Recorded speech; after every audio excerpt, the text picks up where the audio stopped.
Hello dear students, myself Rishi Jain, and today we will start with the topic capacitance of a parallel plate capacitor in the presence of the dielectric slab. Student, this is a 5-star question.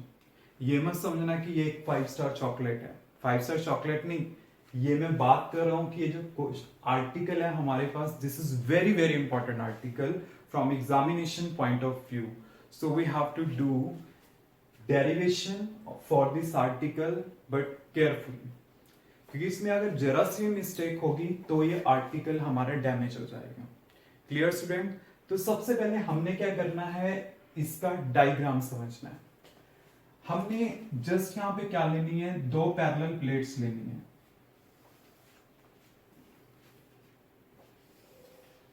इस type से मैंने दो parallel plates ली हैं और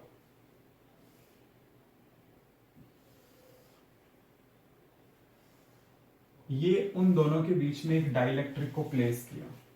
just you can consider कि मेरे पास इस type से हैं, दो पैरेलल प्लेट्स हैं और इस टाइप से रखी हुई हैं प्लेट्स, और उनके बीच में मैंने एक डाइलेक्ट्रिक स्लैब को रखा हुआ है. बीच में एक डाइलेक्ट्रिक स्लैब है इस टाइप से, और मैंने क्या करना है, इसकी कैपेसिटेंस फाइंड आउट करनी है कि कितनी होगी. अब जैसे ही मेरे पास एक स्लैब है, तो इस स्लैब की थिकनेस मैंने ली है T, और इन दोनों प्लेट्स के बीच में डिस्टेंस मैंने लिया है D. Clear students? ये जो प्लेट है पॉजिटिवली चार्ज है, और ये जो प्लेट है हमारे पास ये है नेगेटिवली चार्ज. मींस हमने इसको एक बैटरी के क्रॉस कनेक्ट कर रखा है. ये पॉजिटिव पे है और ये नेगेटिव टर्मिनल से अटैच है. Clear students?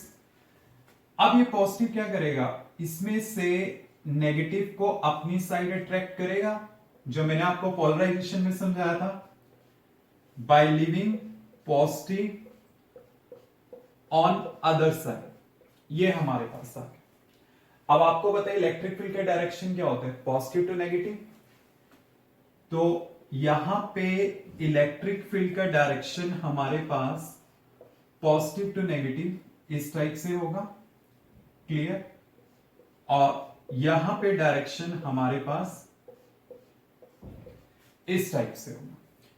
अगर स्टूडेंट्स ये डिस्टेंस मेरे पास t है और ये डिस्टेंस मेरे पास d है, तो ये जो टोटल स्पेसिंग बचेगी हमारे पास कितनी बचेगी, ये टोटल d है, t में सब्ट्रैक्ट कर देंगे. तो t अगर सब्ट्रैक्ट कर दिया तो क्या आ जाएगा मेरे पास, ये जो स्पेसिंग मेरे पास बचेगी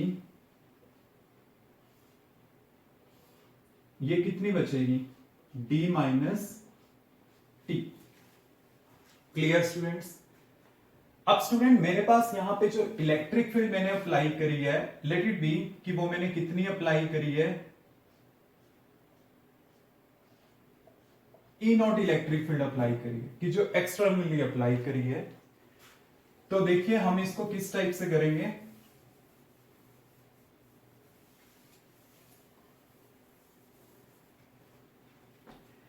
ई नॉट मैंने यहां पे अप्लाई किया, इसकी डायरेक्शन पॉजिटिव टू नेगेटिव होगी, ये यहां पे अप्लाई किया, और अंदर जो इलेक्ट्रिक फील्ड इंड्यूस हुई है, लेट इट बी ई आई, उसकी डायरेक्शन भी पॉजिटिव टू नेगेटिव इस टाइप से होगी.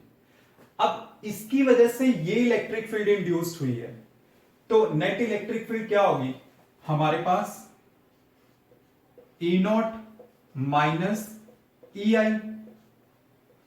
तो नेट इलेक्ट्रिक फील्ड आ गई हमारे पास ये, और इसका डायरेक्शन क्या होगा, जो ई नॉट का होगा, ई नॉट का ऐसे है डायरेक्शन, तो इसका डायरेक्शन भी हमारे पास क्या होगा, इस टाइप से. स्टूडेंट डेरिवेशन में जस्ट आपने ये देखना है कौन सी इलेक्ट्रिक फील्ड कौन से डिस्टेंस के ऊपर एप्लीकेबल है.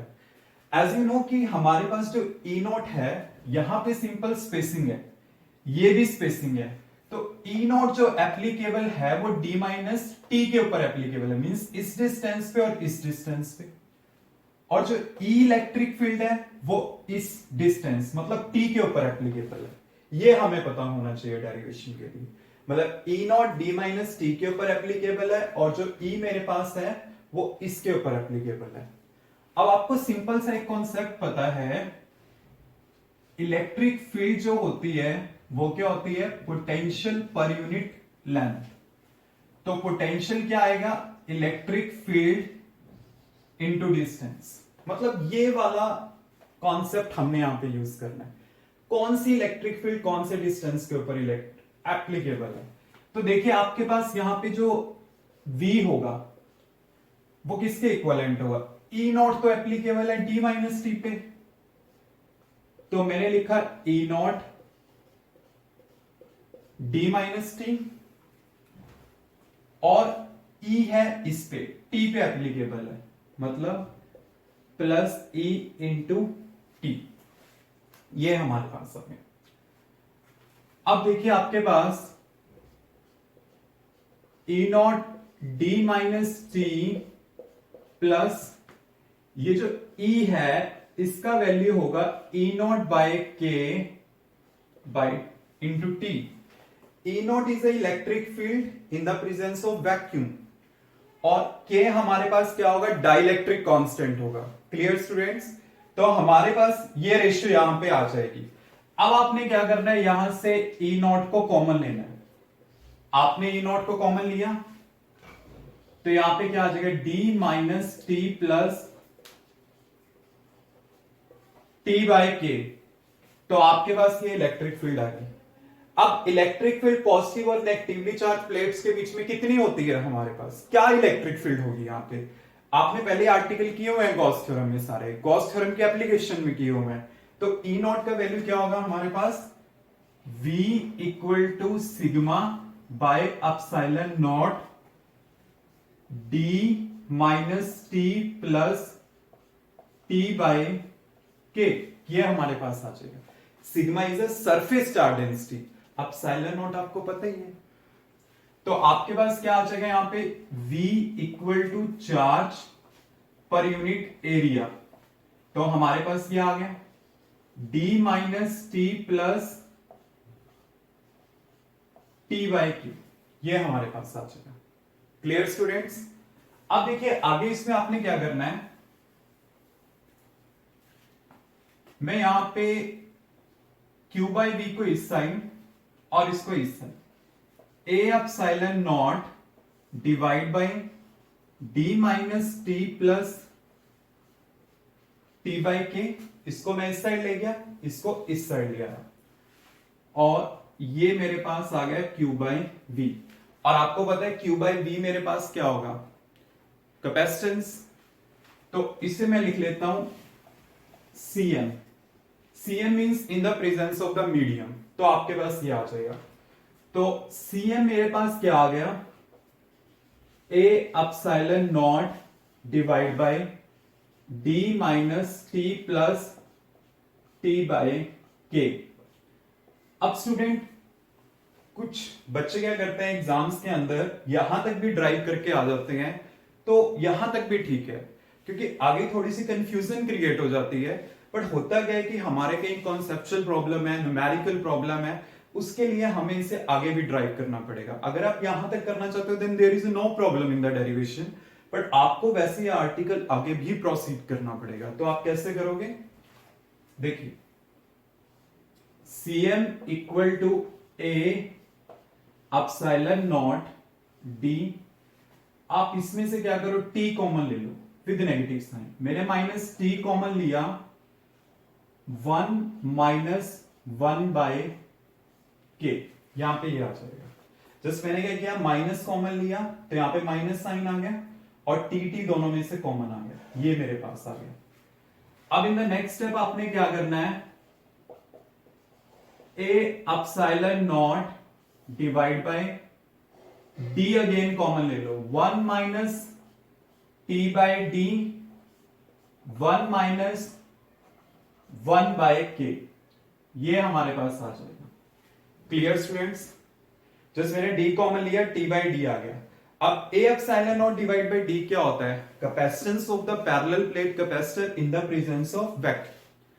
आप ये बोलोगे कि इतना कुछ याद रखना पड़ता है, इतना कुछ करना पड़ता है, but you know very well कि अगर आपने नॉन मेडिकल ऑप्ट करी है then you have to do the all the things. Means आपको ये भी करना पड़ेगा, पैरेलल प्लेट का भी करना पड़ेगा, वैक्यूम का भी करना पड़ेगा, और फिजिक्स में पास भी होना पड़ेगा। तो आपको इसमें क्या करना है, यहाँ पे Cm इक्वल टू दिस आ गया। अब आपने क्या करना है इसमें आगे, A epsilon not divide by D क्या होगा आपके पास, C not means in the presence of the vacuum 1 minus T by D 1 minus 1 by K.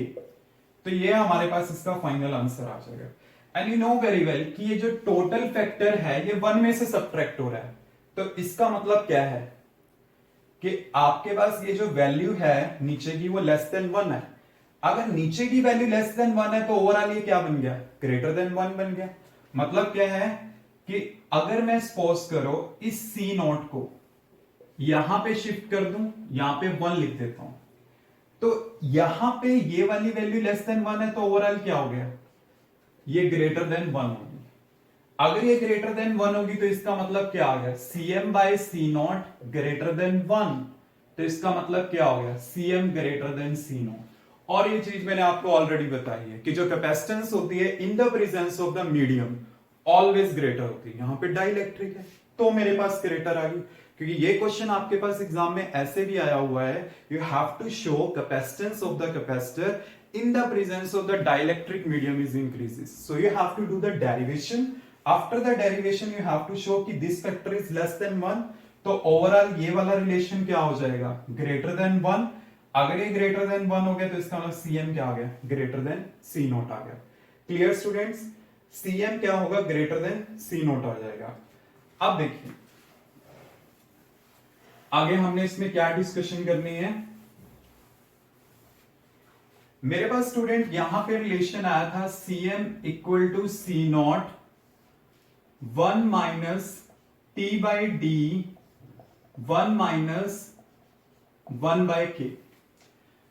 अब देखिए ये तो मेरे पास आ गया डाइलेक्ट्रिक के केस में, और इसे मैं मेटल के केस में भी कर सकता हूं, मींस कंडक्टर के केस में।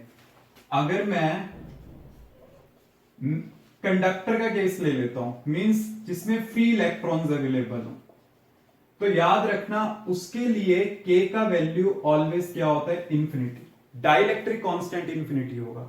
आप यहां पे पुट कर दो Cm equal to C not divide by 1 minus T by D 1 minus 1 by infinity, and something upon infinity क्या होगा, 0। तो आपके पास क्या आ गया, C not by 1 minus T by D. तो ये आंसर आ जाएगा। तो ये भी लेस देन 1 है, तो इसका मतलब क्या होगा, यहां पे भी Cm greater than C naught होगा।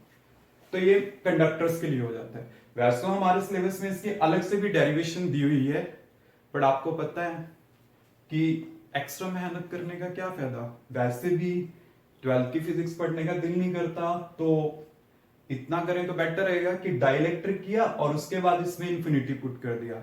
सेपरेट डेरिवेशन करने से तो आई थिंक ये बेटर रहेगा। Clear students, any doubt? तो मींस कोई भी मीडियम अगर आपके पास है तो आपके पास क्या होगी, कैपेसिटेंस ऑलवेज इंक्रीज करेगी। Student this derivation is very very important. Clear students, any doubt?